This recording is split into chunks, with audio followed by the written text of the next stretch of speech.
Welcome to the Sports Entrepreneurs Podcast. I'm your host, Marcus Luer, and I'm excited to connect with a good industry buddy, Mr. Jeff Slack in London this morning. Good morning there, Jeff.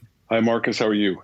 I'm doing great, and I'm looking forward to our round here, round two of our conversation. We won't go into the reason why, but we have lots to cover, so I want to really dive straight into it. And just give a quick intro of yourself, of course, for some of you who might not recognize you right away. Jeff is currently the managing director on the commercial side of the Aston Martin Cognizant F1 team. And we're obviously going to spend a good time talking about what's happening with the team and, of course, the rebranding and everything which is happening as we speak. And then we're going to, of course, before that, have a really good look at Jeff's illustrious career across some of the biggest names in the industry, from Donald Dell's ProSurf, and then working with David Falk, of course, in Fame, the Miller Sports Group, Inter Milan, Wassermann, IMG, I mean, you name it. Jeff has been there and done it, and lots of exciting stories around it, of course. In your years in these particular entities and companies. So let's get started where it all started, coming out of university there and Johns Hopkins in the later part of the 80s, early 90s, and you landed with Donald Dell at ProSurf, which I'm certain was not as easy as it sounds like. Tell us, how did you get a job with Donald? Okay. God, you're making me feel old anyway. It seems like a long time ago. It is a long time. I finished graduate school and like a lot of people, had no idea what I wanted to do other than the light bulb went off and that I liked sports. Right. So it was as deep a thought process as that.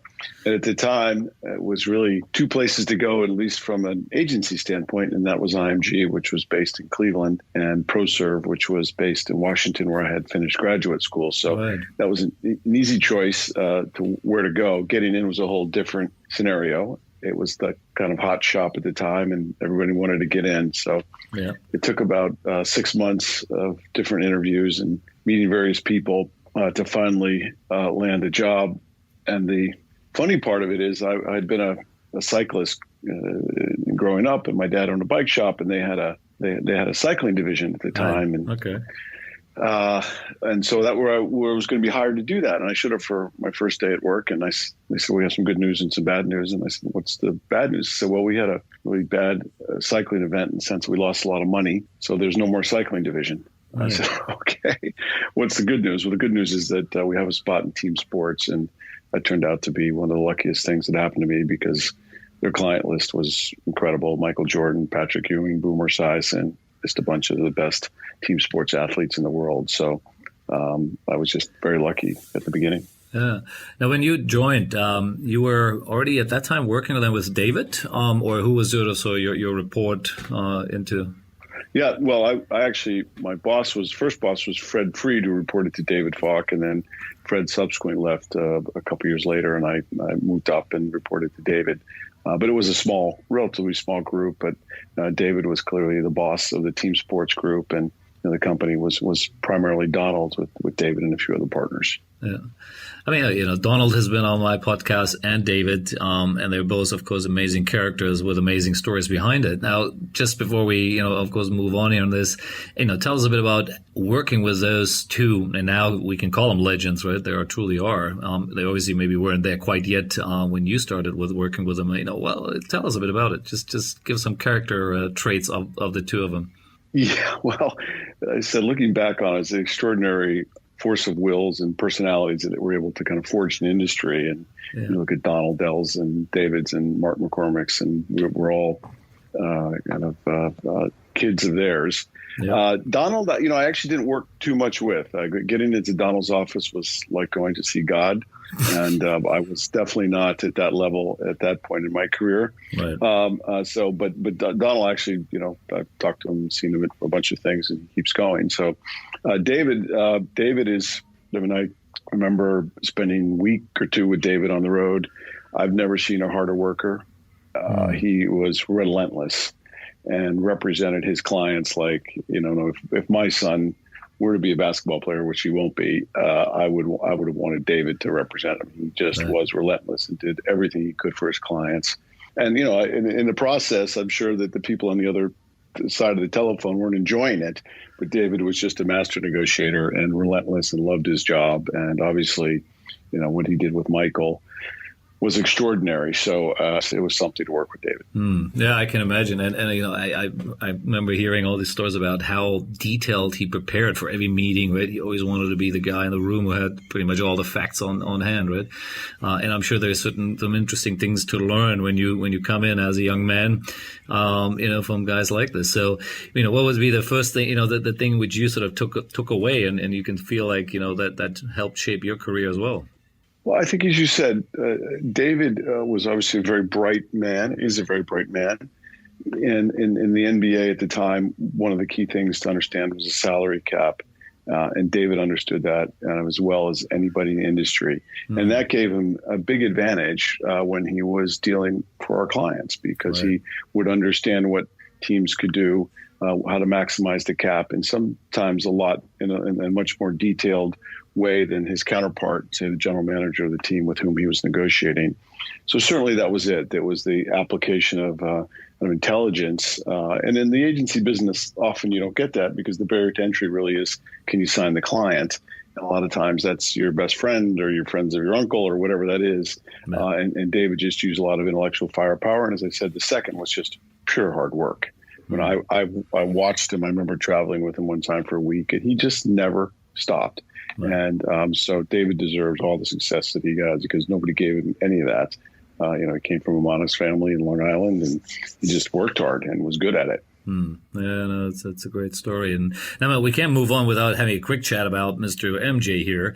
Did you sort of have direct contact with him, or you were mostly out there just selling his name? How does it work in the company? No, I had a lot of good fortune in my career, and I spent a lot of time with Michael and in Chicago in the 90s when it was kind of like being with, I would imagine, what the Beatles were in the 60s. It was a magical moment in time with the greatest basketball player ever, with a team that was dominating in one of the greatest sports cities in the world. And putting all that together, it was extraordinary. Michael is not only an amazing athlete, but just he's a great guy to work for. He's personable. He gives you a hard time in a nice way. And people that have seen The Last Dance can see Michael loves to joke around and rib you and give you a hard time. He loves to compete. So it was never boring, but always, Michael it was absolutely dream to work with him. Right. You were on the commercial side, right? You were basically finding sponsorship or commercial endorsement deals, etc. Right? Is that exactly? So yeah, my job was exactly that. It had nothing to do with his playing contract. So things with Gatorade and other things that happened, involved in those and managing all of that once the deals were done. Yeah, amazing. Now, if I recall this correctly, so you obviously were with ProSurf, and then David at one point in time, of course, left. And I think you followed him, right? You joined him, then you were with Fame for a while as well, correct? Correct. So David, in 1993, decided with Curtis Polk to leave and form Fame. And so we did that, and I came with David and was there from 93 to 97. Got it. Now, why on earth would you ever leave there? What happened? Well, that's a good question. I think certainly been a theme of my career is, you don't want to get bored or rest too much on your laurels. And while it was an extraordinary job, I kind of felt like I'd learned as much as I could learn. And I guess in some ways it's always worked out for me. Maybe it's been risky, but at the time I said, you know what, I want to kind of do my own thing for a bit and see what else is out there and apply some of the things that I've learned into other fields, other elements of the sports industry. So I left on absolutely great terms. And then just kind of ran my own business, which for a fairly young person was a good experience where you had to kind of do everything. But that was certainly a great bridge to the next phase of my career. So it was nothing more than after 7 years, I wasn't intellectually challenged and I wasn't learning anything new, and I didn't want to do the same thing every day. And, those of us in sports who are fortunate enough to have good jobs, it's tough because you have a good job and why leave it? And I didn't leave to go to anything else. I just decided that it was time, and Dave and I had a nice conversation and shook hands, and, still cordial today and all of that. So that was the other thing that was important to me, was to leave on good terms. Interesting. So now the next stop, then, I want to just sort of go for a little bit, is the Müller Sports Group. Of course, that links to, the project in South America or Latin America, with PSN. Let's talk a bit about that, because again, it's a very interesting, big project. Anyone who's old enough will remember some of that. But tell us, you were, a senior executive in that group. Sure. I'd met Roberto through his wife, Diana, who was Patrick Ewing's trademark attorney. And while I was after having left David and doing my own thing, I met Roberto, and he had started his own consulting group called the Müller Sports Group in New York. And Roberto was a guy, being Uruguayan, that understood the international sports space, and especially in soccer, and wanted to apply U.S. expertise, sports business expertise, whether you take an NBA expertise or NFL, et cetera, to that world. So I thought that was a very interesting thesis. And so I joined Roberto, and we first started doing securitization programs. We had Merrill Lynch as one of our clients, and we went and helped introduce them to European football clubs to securitize various revenue streams. Right. We also did some aggregation plays with Hasbro and Virgin Interactive, where we would go and sign a bunch of European football clubs to a group deal so that those companies could have a product, like in this case, video games, that they could have the rights to multiple clubs. That then led to an idea with Hicks Muse to develop a Latin American sports platform that PSN was a centerpiece as the regional sports network. Right. The idea there was Latin America really is one language and one sport. And of course, we know that it's Portuguese in Brazil, but it's not too dissimilar. And of course, there are places where baseball is important, but for the vast majority of the continent, that's football. Soccer mattered. And the big competitors, say Murdoch, Muse, and Disney, it was just a small market for them. So that was the basic thesis. And we started doing some things down there, which was quite an experience for me. And since I had been one of the first people in the Müller Sports Group, and we expanded from probably 12 to 600 people very quickly, I was very lucky because I got to work on all the pieces of the business and really on the strategic development part of it, and then running a few of the businesses. Did you end up ever moving to Latin America? I mean, during that period, or were you always based in New York, or where were you? I was in New York, but it was literally one of those where you'd show up at the office and say, "Get your bag because you're flying off to Buenos Aires tonight," and you go to the airport and you fly. So there was a moment where I'd looked to moving to Brazil because we had purchased the rights to Corinthians and Cruzeiro football clubs, but I actually, at the end of the day, I did not do that. Right. Okay. Now, again, you were there a couple of years, and for all intents and purposes, the project obviously didn't work. Right, it failed, and it was one of at that time, or at least what I remember, it was one of the more dramatic failures out there. Right, because a lot of money, of course, was pumped into it, and it's just what is it? What didn't work? What is from your point of view? What was it? What went wrong, or it was too early, or what happens? When these things blow up.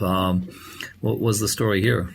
Well, I actually kind of left before that period, okay. So I can just give you my view. But I went to Inter Milan in summer of 2000, and the thing was kind of moving along in good pace then. Not that me leaving had anything to do with it.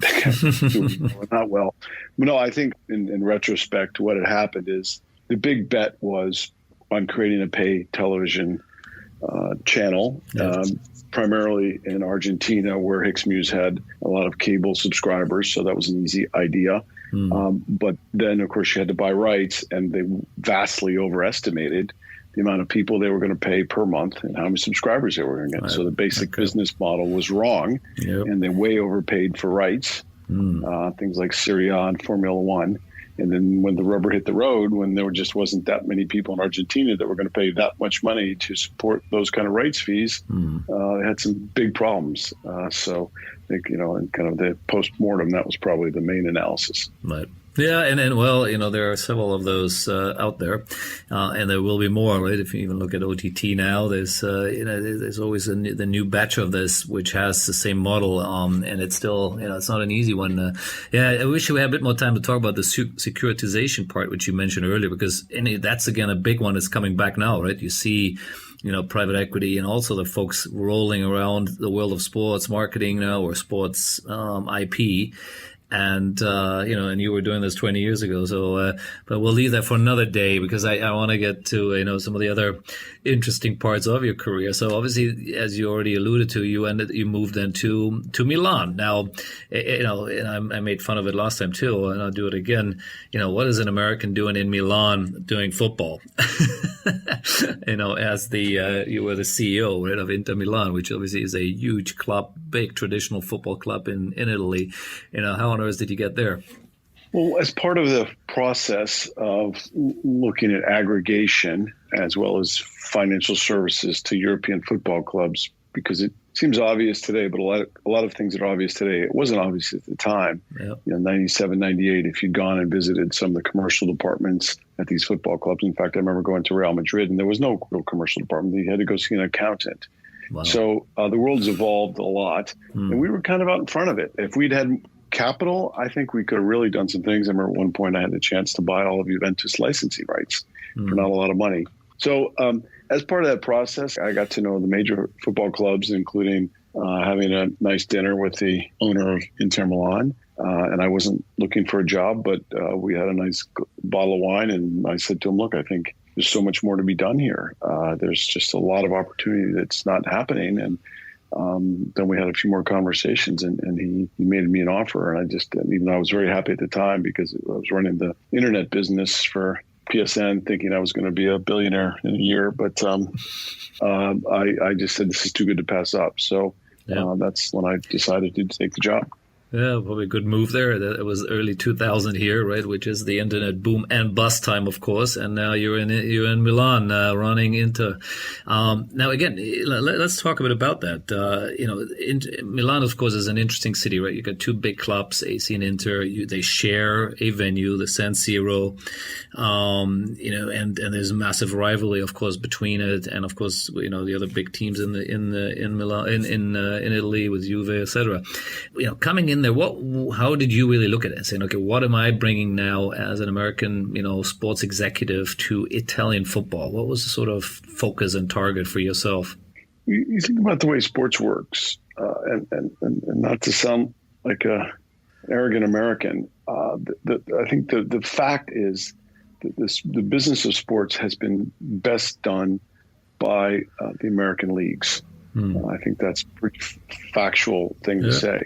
If you look at Europe, especially at the time, there was not even really a place to learn how to do this. If you looked at federations like FIFA, they, of course, had sold their rights to people like ISL, so they didn't have. They were political organizations. Right. So it was actually pretty natural that you want to bring somebody over who understood the sports business and how do you maximize that element of it. Yeah, and today, of course, there's a number of Americans or people trained in the United States sports system that are in European football. I just happened to be the first. So I think that made a lot of sense. The question then was being culturally sensitive and aware enough to understand what was if you want to call it the art of the possible, what could you do with Italian football and what were the realities of the structural impediments to things. So it was finding that balance where within could you make a difference and where, frankly, you just couldn't move the needle because it just wasn't going to happen for various reasons. And the best example of that, of course, is the stadium,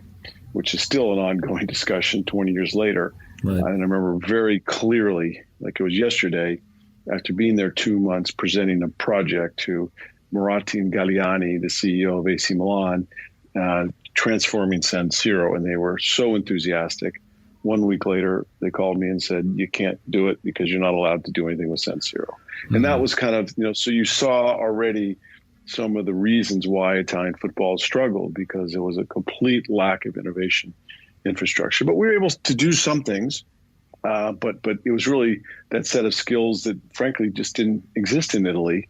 But somehow figuring out a way to do that within an Italian culture.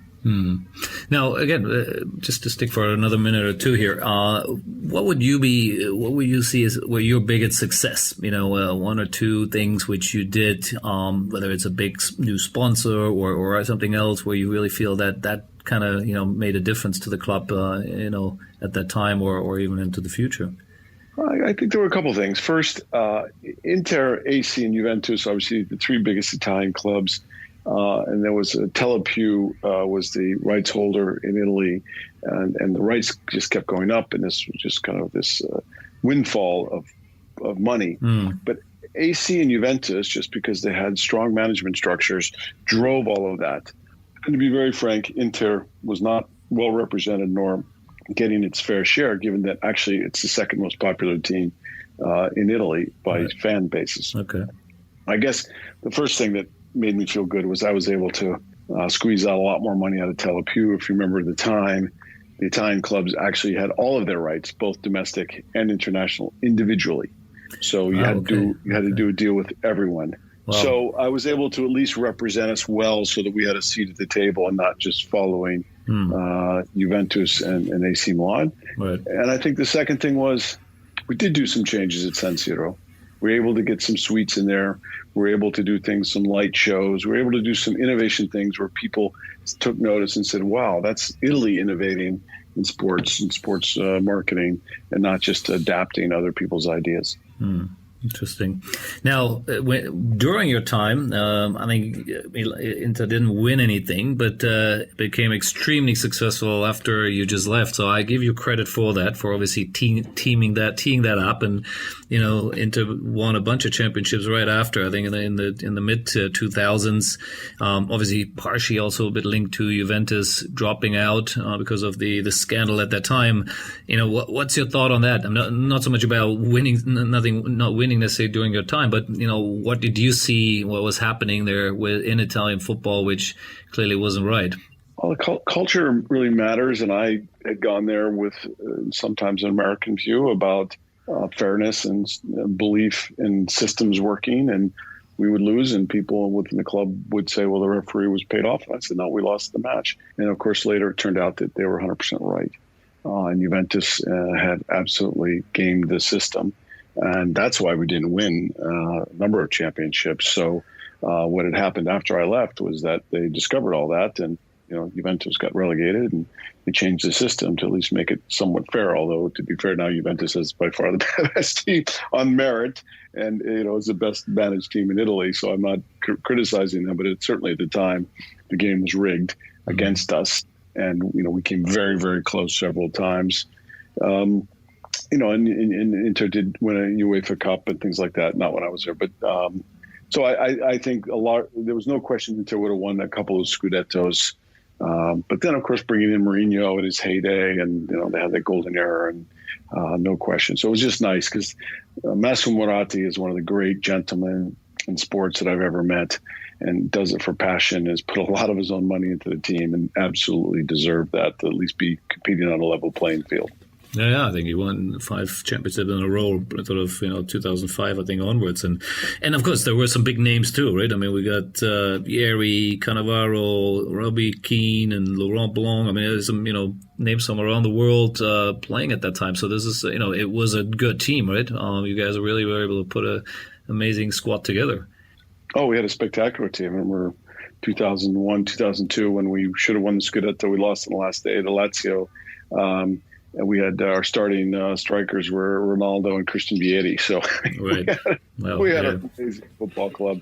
At the time, Italian football was the most popular in the world, and the most competitive league in the world. And again, I think if you're looking at it with a critical eye, the Italians have to say we've screwed this up, because at the time, Ronaldo obviously went from Barcelona to Inter at his height. That would never happen today. It goes the other way. So Italian football just hasn't evolved as it should, and had a great place of prominence and some real advantages that it's squandered. I think objectively you could say that.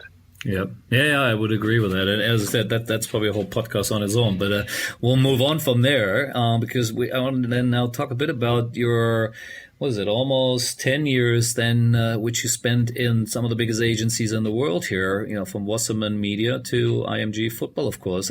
But let's have a quick hop into Wassermann. So I believe from Inter, you ended up in London with Wassermann. What was that role about? What was it sort of? I think you were running their European operation, but what is exactly what you guys were doing at that time? Sure.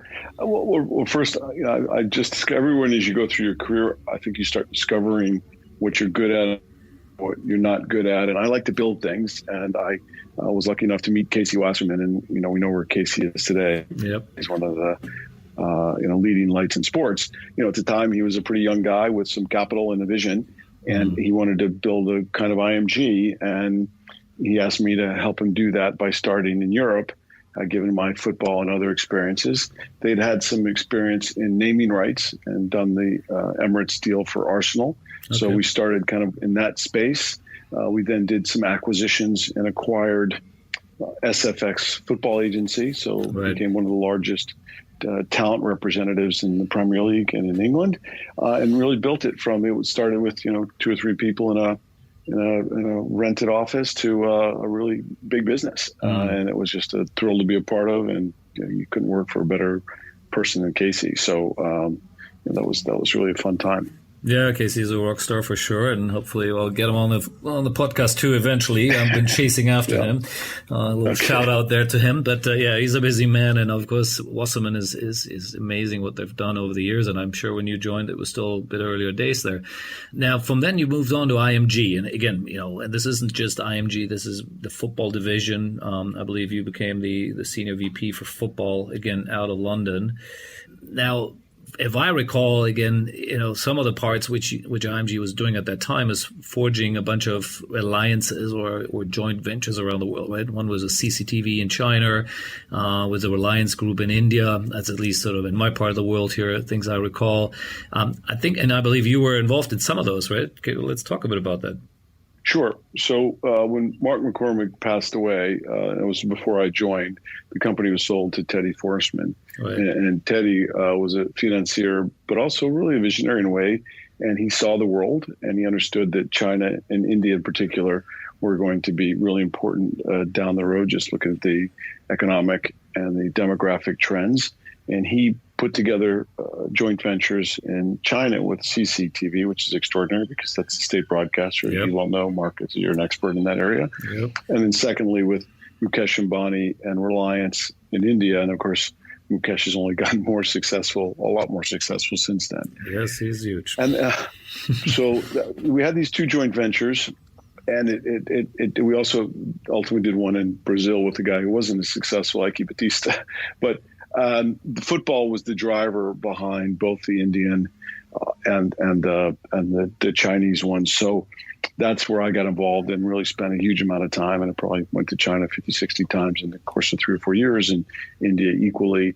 In India, we created and launched, after a lot of work, the Indian Super League, modeled on the IPL, which IMG had been involved with and had a lot of experience. And in China, and I think one of the things that I'm most proud about in my career was we really turned around the Chinese Super League's marketing when we got into it in 2009, when it's really the depths of its corruption challenges. And brought in David Beckham as a football ambassador, and built that up to, a huge multiple commercial revenue increase that coincided with really the economic growth in China. So those were 2 great projects to work on. Yeah, interesting. And again, this is obviously my neighborhood here where I've been hanging out for a while. And so I saw some of the stuff from the other side here. And the CCTV story always was that it was always a bit of an awkward sort of maybe love-hate relationship is the wrong word even, but there was the trust wasn't there. That's what I keep hearing, from people, some of the guys who work for you, probably they're in China, and also from the CCTV side that that it was sort of a bit of a marriage, sort of created, but it wasn't really. No one really knew what to do with it. How did you sense that or feel that was happening, or not really? Well, look, again, it's really, you're much more of an expert in that area. I can tell how I felt about it. CCTV was a stamp of approval. We didn't really work with them very much. They were a stamp of approval because that was the Chinese government approving its relationship with IMG and everything we ended up doing with the CFA and the CSL. Right. So that's really where that worked, and I think that worked very well. Okay. And that was Teddy's vision. You had to have, as you well know, you had to have the political approval for people to want to do business with you. But the other thing that was astounding to me, and I still remember these meetings, is that IMG had been instrumental in the creation of both the CBA, the Chinese Basketball League, the CBL, and the CFA. Right. And there's a gentleman whose name now escapes me, but who was there in kind of the 90s, the 80s and 90s, putting those things together. He ultimately passed away and was even buried in China. And when we went to see them, and they hadn't seen somebody from IMG in a while, say at the CSL, he was revered, and IMG was revered, and you saw the power of the IMG brand from that standpoint. And they remembered that. They remembered that we were there at the beginning and getting involved with them, and that went a long way as well. So between the two things, it was extraordinarily successful project. I mean, I think almost a business case study of how do you go in and revamp a property and sell it correctly, and in the midst of very complicating politics and competing interests and all of that stuff that happens in China. And the key there was I had a great partner named Adam Zhu from an IMG standpoint. Without that, as you well know, in China, you get nowhere unless you're local and you understand how the place works. Absolutely. No. And again, if you look at the Chinese Super League now, from where it came from, the old days where Marlboro, I think, was one of the earlier sponsors even, and of course, what it is now, it's massive. And I say this out, maybe tongue in cheek a bit, but I believe the Chinese Super League has the potential to become the biggest football league in the world, purely because it's in the biggest country in the world, which has a huge passion for football. It has a very political will behind it to make football huge and big and bring the World Cup and everything else, of course. And so, yes, maybe that's what people said about the US as well, and MLS will probably never, be bigger than NBA or any NFL. But I do believe there's nothing stopping China from one day being bigger than the Premier League, in my view. What's your thought on that? I feel like I've had this conversation with you before. You might have. As you might be aware, I have a slightly different view. I think the thing I learned about China, several things, but it's a very proud country. It doesn't see itself as a newcomer. It sees itself as rebirth or coming back to one of the great civilizations, which, of course, they did have at one point, one of the most advanced civilizations on the planet. Yep. And they have to be good at things. And the reality is right now, they are not good at football. That's true. And until they can develop football players, and, if you spend time in that, and I have spent time in that, it's a 10 or 15 year project, which the Chinese are very good at. Yeah. But then it's combined with, well, they do, but then you combine that with, a lot of only children, huge focus on education.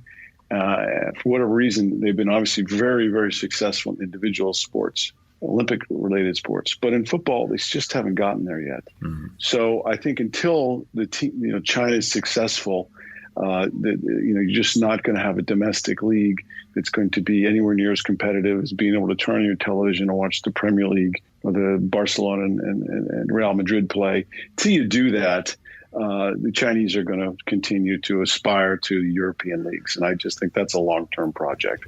Yeah. No, that's a fair point. And again, it could be a longer debate, but we won't have the time here today to get into that. Even though it's fun, I think it's. I watch, of course. We've done a lot of work with them as well, more outside of China than in China. But I think there's a lot of legs to it. And I just want to share a last funny story before we get into a bit more of the other entrepreneurial parts. Is that when you guys are actually building the Indian Super League, we were competing against you. We had partnered up with CAA. Not the CAA, which is there now. That was Phil Lyons and Peter Kenyon. Yeah, Peter Kenyon, correct. It had another name. It was CAA something. I can't remember what it was, the exact name of it, but it was obviously part of that group. And so we had put together. Was it TPG? I can't remember the name now, but anyway, we had an investment. Yeah, exactly. So we had put together basically a competitive bid against the IMG bid, and I think we were used. Let's put it this way, in a simpler sense. I think they were not quite happy with the terms. Again, I'm telling you what I heard from the other side around right at that time, that there were certain clauses in the IMG agreement on the league they weren't happy with. It was too much control by IMG and this and that and whatever, right? The usual stuff which they would tell us, and so we came up with what I thought was a pretty competitive offer, and we were sort of addressing the pain points, which maybe was in your document at that time. And then what we heard happened basically is that Mukesh Ambani made one phone call, and that was the end of the story.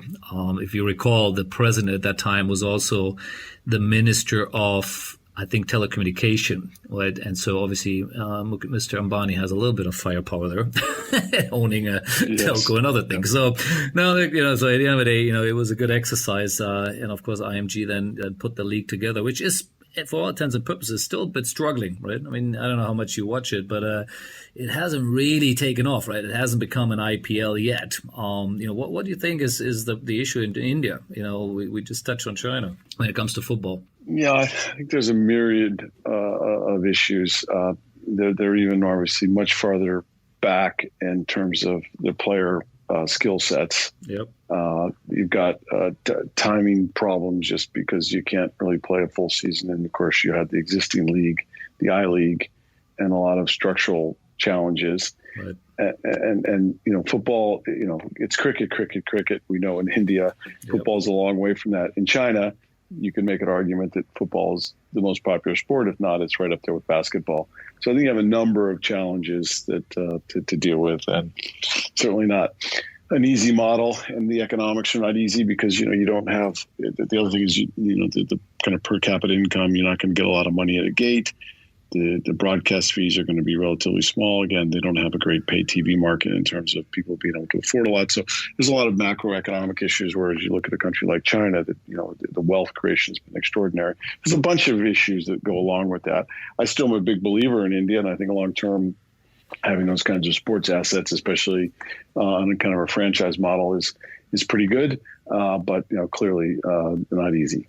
Yep. No, I agree. And again, it's a longer, deeper topic.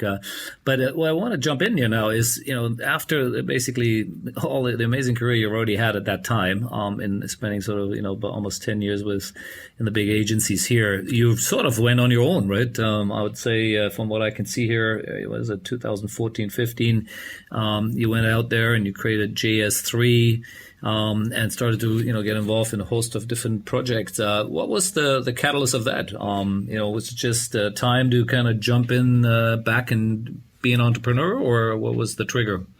The trigger was that IMG was sold to Endeavor Silver Lake. Okay. And as senior executives, we had the opportunity to kind of cash in all of our stock options and all that stuff. And so there was an economic moment that was helpful, combined with the fact that, I had really enjoyed working with people like Ian Todd and Mike Dolan at IMG, and, they were all leaving. And, it was at the time in my career where I just wanted to work with people that I knew and I liked, and nothing against the new people. I didn't know them very well, but it was just a perfect moment in my career to say, okay, this is the time to kind of go back to what I really love to do, which is put together deals and work with people that I know. And I have a great network, and I have some economics and some financial background to kind of combine sports and finance a bit. It's also very nice lifestyle in the sense that you don't have a lot of meetings and politics and things like that go along with larger organizations. So it was an ideal moment, really.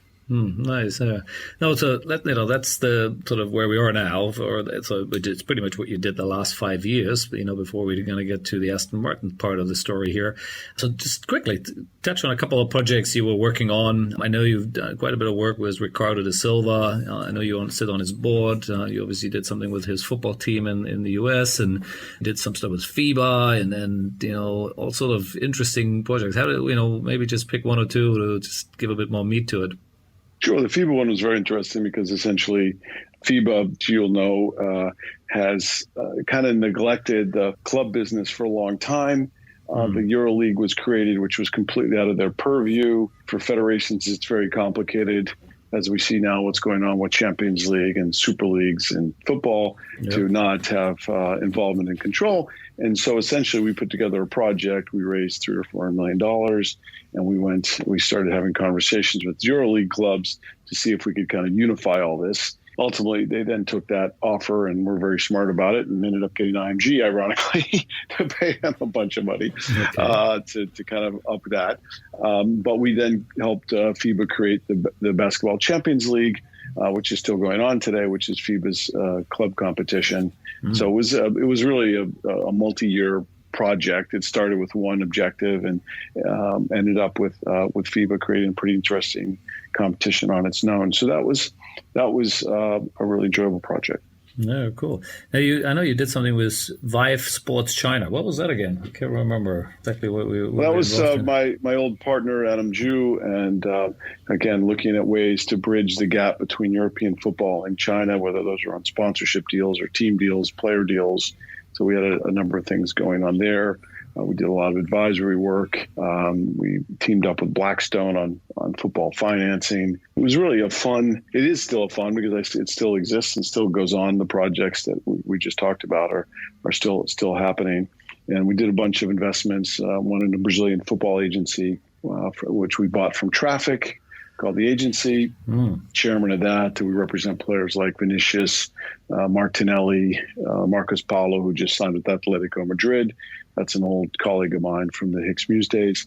So there was a number of deals like that were done that were just really exciting. Stat Sports, I'm on the board of that business. Right. That's a Irish-based, Northern Irish-based company that is the leader in GPS technology for player training. It's got most of the major football clubs in the world, as well as rugby, etc. So things like that, very entrepreneurial. Is that the same Stats which is now part of Perform or joined with Perform? No, different Stats. No, it's called Stat Sports. I know it's a bit confusing. No, it's when you see the guys wearing those halter bras almost when they take their shirts off in football. This is a device that goes right behind their head on their neck that is by far the most sophisticated in the world at measuring all kinds of different data points, accelerometers, how hard you get hit, et cetera. So it's a leading company in that space and great guys that started. So it was things like that were, again, many equity-based because my model there was, look, I'm not so worried about the salary. I'm worried about an upside. So we created a really nice portfolio, had a good investment in a company called Viagogo, which was a secondary ticketing business. So it was really applying sports and finance and looking for deals and getting involved in that area because I had a lot of experience in that and I had a good network. Yeah, nice. Now, obviously, something then triggered your fancy to where you are now. And I can see easily why it is an exciting opportunity to get involved in a Formula One team, team which has Aston Martin on the front of it. So how did from your, let's call it, cushy and enjoyable role which you were just talking about, how did someone lure you back into the world of Formula One now here?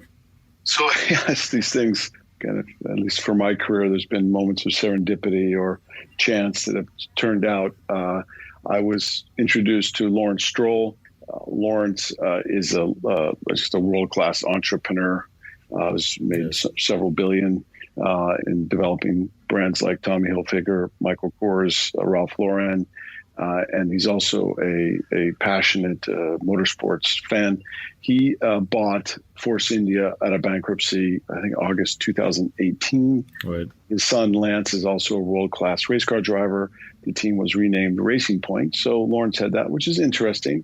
Because Racing Point itself was really a placeholder, not a big brand, especially compared to a Ferrari or Mercedes. Yep. Even more interestingly, Lawrence then purchased a controlling stake in Aston Martin, the car manufacturer, which is a publicly listed entity. Now that's where it got interesting because he then didn't put the two together and they're completely separate legal entities. But Aston Martin signed a long-term agreement with Racing Point to become the Aston Martin Formula One team. Right. And that's when Lawrence came to me as he was in the process of building that out and said, look, Jeff, I've got to now create an organization that can take advantage and execute on this. And so I wasn't looking for a job. And at first, frankly, I said, look, I'll be a consultant. And at the end, they just said, look, I really need you here full time and continue to do what you're doing with JS3 on those projects and help us. And so that's how it started. Right. Yeah, and your role is on the commercial side of business, right? That's the best description, right? As a managing director, to go find the money and create commercial structures. Would that be correct? Yes, in the sense that I could hardly change a tire, let alone understand anything to make a race car go faster. I think the vision's a bit broader than that because I think we have a big vision in terms of value creation. I think if you look at what's happening in Formula One with cost caps. And these are really franchises. And you look at what's happening with franchise values in the United States. I think we're trying to create enterprise value here. So it isn't just about the money. It's about creating a really solid platform that includes fans. So one of the big areas that I've focused on has been social and digital. Right. We've really up our abilities in that area because all of this has to work. Of course, at the end of the day, you do want it to work commercially, and we have had a big focus and a lot of success in that area. But the idea is to lay down a very strong platform upon which to build, a world-class sports organization that can do everything from find the sponsor, activate the sponsor, get fans, sell them merchandise, be incredible in hospitality, have great communications.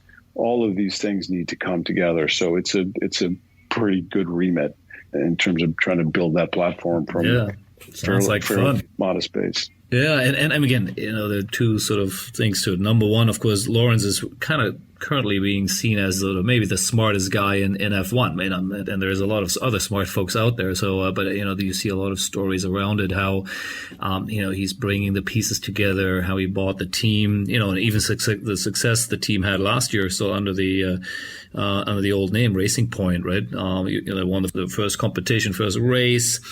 And came obviously, fairly. What was it? I came third or fourth fourth. We were third until the last race. Right. Okay. Yes, I remember somewhere there.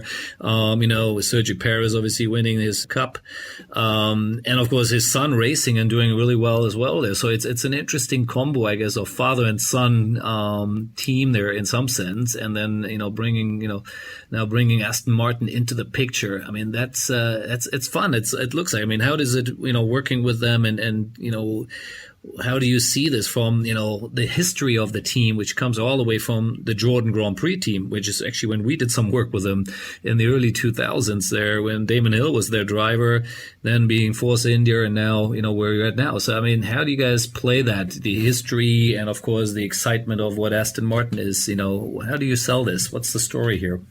Well, of course, there's a huge base, which is an incredible 500 people that have way outperformed for years, given their budgets.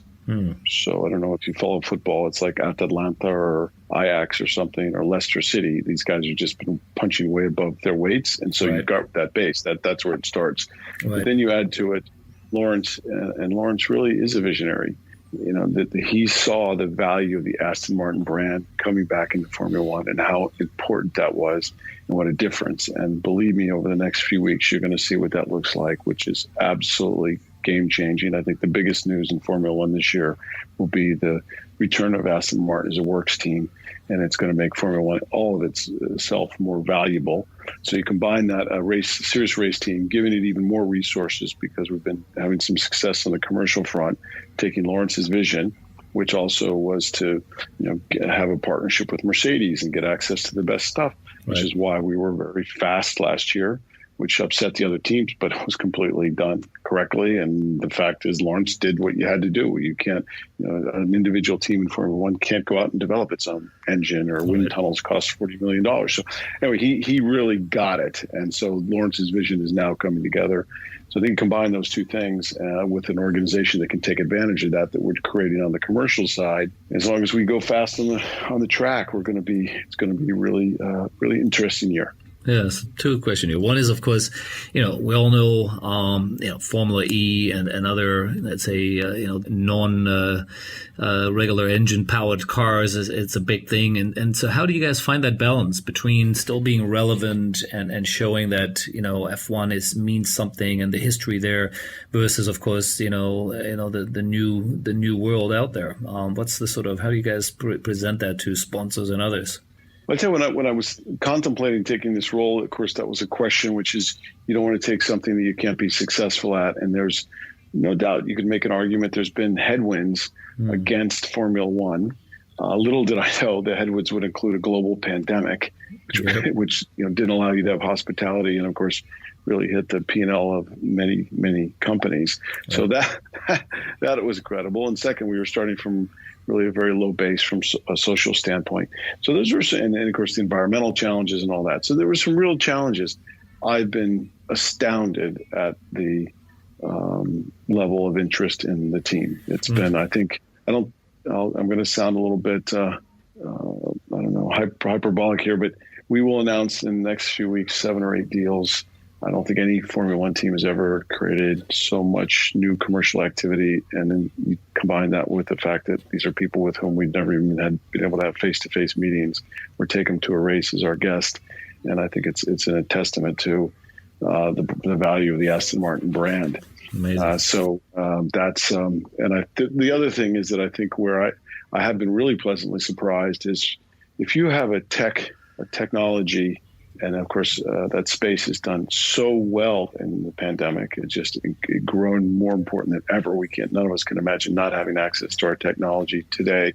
It's generally business to business, and it's global. And if you want a platform, Formula One is the best platform to showcase technology.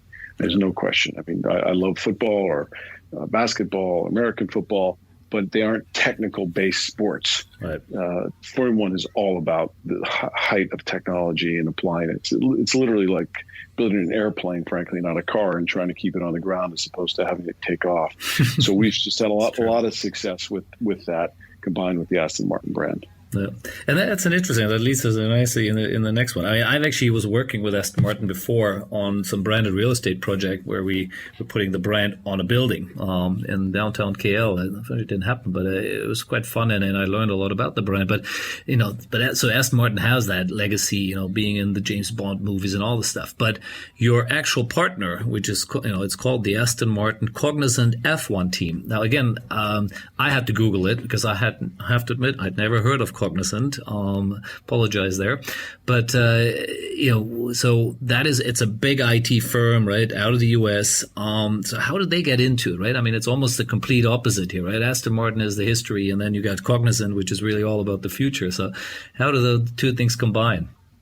I think you're right. None of us had really heard of Cognizant, and I don't think they were offended if you'd say that to them. I think they're the most unknown Fortune 200 company in the world. They are a Fortune 200 company in the world with, I think they're up to $19 billion of revenue, market cap around $45 billion, right. 300,000 employees. This is a very serious company. Yep. They have a CEO in Brian Humphreys, who is an industry veteran, aggressively taking the company forward. They want to be a leader in digital transformation. And so they're looking at sponsorships as a way to make sure that their brand gets out there. And we were one of the companies with whom they decided to work to do that, so that people like you, Marcus, who run businesses say, "Oh yeah, I know Cognizant. I've heard of them. Sure, I'll talk to them." So that's and hopefully we'll be successful in it. So that's the reason that we were able to come together. Yeah, great. And again, having looked up what they do, they're in AI, digital engineering, Internet of Things. So again, what you mentioned earlier, what you guys are doing, building a brand, building community, and of course within the car itself, there's tons of those things, right? Probably less of Internet of Things, but maybe the AI and other parts. So I'm assuming this isn't just a partnership where they pay a good check, hopefully, but there's going to be tons of collaboration and I guess business development is going on as well, right? Oh, absolutely. They're in our factory. They'll have people in our factory that are already there. They're there to help us make our car go faster and make sure we as a company are at the cutting edge of, kind of digital transformation. And they're working on the same thing with Aston Martin, the car manufacturer. So, this is not all about writing a check. This is about an integration of two competencies in order for us on our side to achieve our objectives, which is to win races, and on their side to make sure the world understands their capabilities. Absolutely. Yeah. And I think, we've both been in the world of sponsorship forever. And that's what it really is all about, right? Finding those sort of partnerships which make complete sense, right? For both sides of the aisle, both sides learn, both sides, win at the end of the day in some fashion, right? And this sounds like is one of those nice examples. That's right. Well, I think the good thing about sports is we all know, I don't know, you take somebody that owns a football club. If you just looked at it on a pure valuation, so that club might be worth, let's say, 300 million euros.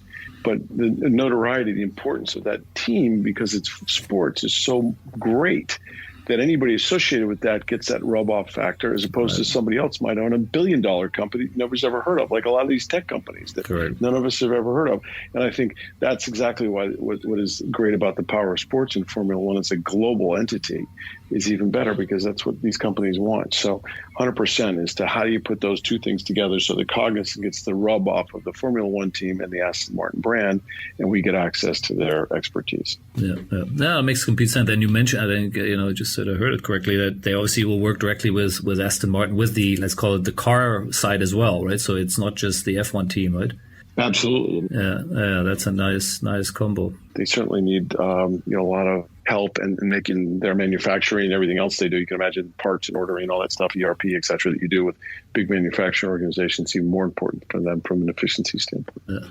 Let's talk for a minute about my fellow countryman, Mr. Sebastian Vettel, who's obviously joined the team and replacing Sergio, who, again, for all intents and purposes, did incredibly well last season. But Sebastian is a 4-time world champion, and so it's a little different kettle of fish there. So again, I'm so sure it's part of the big picture, but tell us a bit about it. It's a huge statement of intent on behalf of the team. As you say, I think he's won the third most races in the history of Formula One. This is a world-class race car driver with a great pedigree, who's German, and obviously that's also a big and important market. So we couldn't be more excited. We just did a shoot the other day with Seb. He's been in our factory on things, and this is like having an engineer in the car. It's not my side of the business, but even just in talking to them, what he understands about a race car, the ability for him to back to the engineers is going to help us go faster, in addition to obviously his world-class skills as a driver. And I think also for us as Aston Martin, it's a big statement. We're no longer, kind of a mid-grid team that's, just kind of punching above its weight. We're Aston Martin Cognizant Formula One team with a 4-time world champion, as well as in Lance, one of the greatest young drivers at 22 years old. So put those things together, and it'll be fun. Yeah, it's a good combo. No, I love it. I can't wait to. I think it's the first race in Bahrain this year, right? If I recall the calendar. Bahrain, end of March. Yeah, Australia got pushed back. Would be the traditional Open in Melbourne, but got pushed back into November. Yeah. So when is the big launch? When can we see the car? What's the date? Is there an official date already? March 3rd. Yes, 3rd. There is. It was announced yesterday. All right. So if you go on any of the social media channels, and it'll be open. It's a digital launch as we are today, which I think in some ways is great because it's open to the world. So anyone can watch it. And I think, worthwhile tuning in. It's not going to take a long time, but it's going to be a really well created performance, and ultimately going to get to see what an Aston Martin Formula One car looks like. Yeah, I can't wait. The iconic green, my assumption is might have something in the car, but who knows? Looking forward to seeing it. It's a fair assumption, Marcus. Yeah. I guess it wasn't that far off there. But no, that's amazing. So I'm really looking forward to that, and wishing you all the best there with the new team and the season, of course.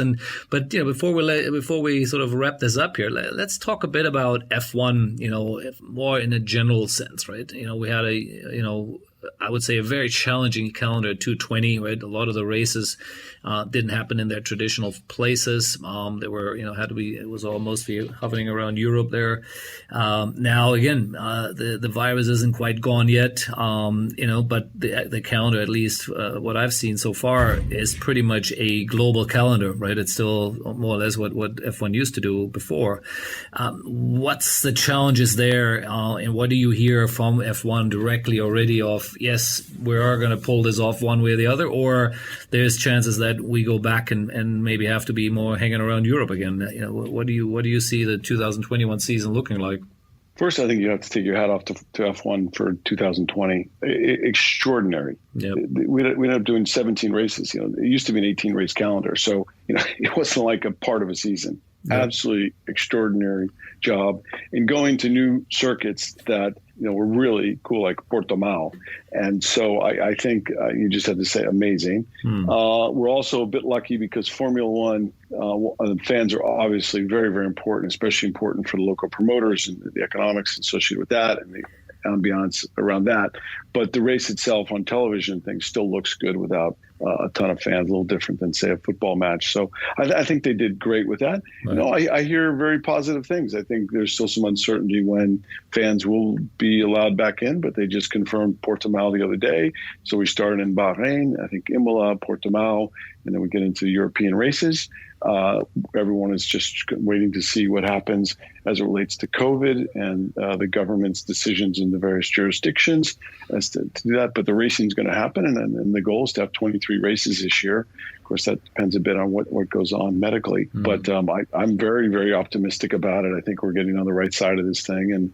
And I think Formula One is as adapted to this as anyone. I think last year was really the tough year. I think this year they'll do fine. I think the only question mark really is at what point can you actually have fans back at the track? Yeah. No, I agree. And I'm certain what they're doing is probably they always have, there's a plan A, which is the calendar you're seeing, and then there's a plan B, right? So if for some reason that country shuts down, which is supposed to host the race for whatever reason, there is already a backup venue which is ready to go. That would be my assumption. What I'm sure what the F1 management team there is putting together. So, logistics on it is amazing, and there are many other sports who can learn from that. Never mind what a team has to do, of course, to travel in this. So how does it work? You guys all travel in a bubble, or how does it physically really look like? Yeah, it's absolutely chartered flights, bubble, staying with your team. People very cautious about all the precautions you need to take, regular testing all the time. I think our team was the most tested team in the paddock last year. So great protocols put in. Incredible effort because, again, you're globally traveling. It's not just you're staying within one country. Yeah, so exactly. The logistics were extraordinary. So I just take my hat off. I think they did an incredible job in the fact they got 17 races last year. And that makes me very optimistic that this year, again, you had to take a view, but I think we're going to the downside of this, and with the vaccines being rolled out, that this we'll get the 22 races in. And again, the only question mark to me is at what point do you actually have fans back and hospitality, what that looks like at the races. Yeah.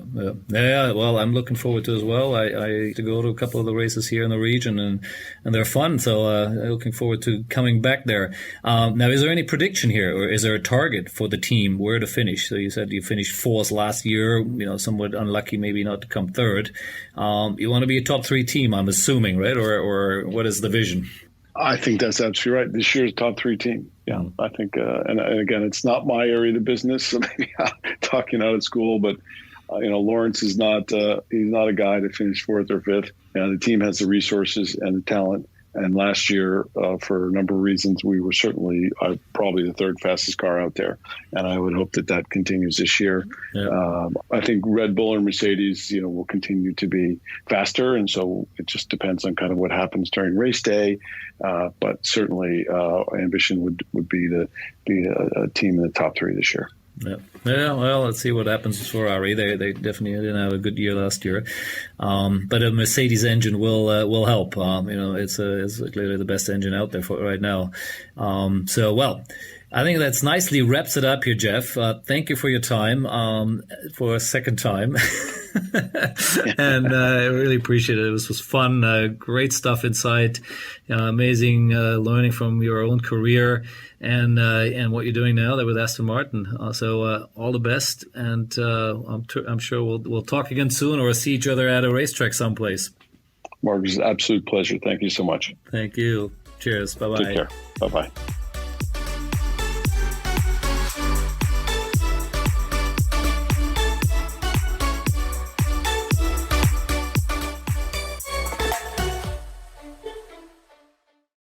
The Sports Entrepreneurs by Marcus Luhr podcasts are a collection of interviews and stories. All content in this podcast is the copyright of Marcus Luhr. Reproduction and distribution of the presentation without written permission of the owner is prohibited. All rights reserved.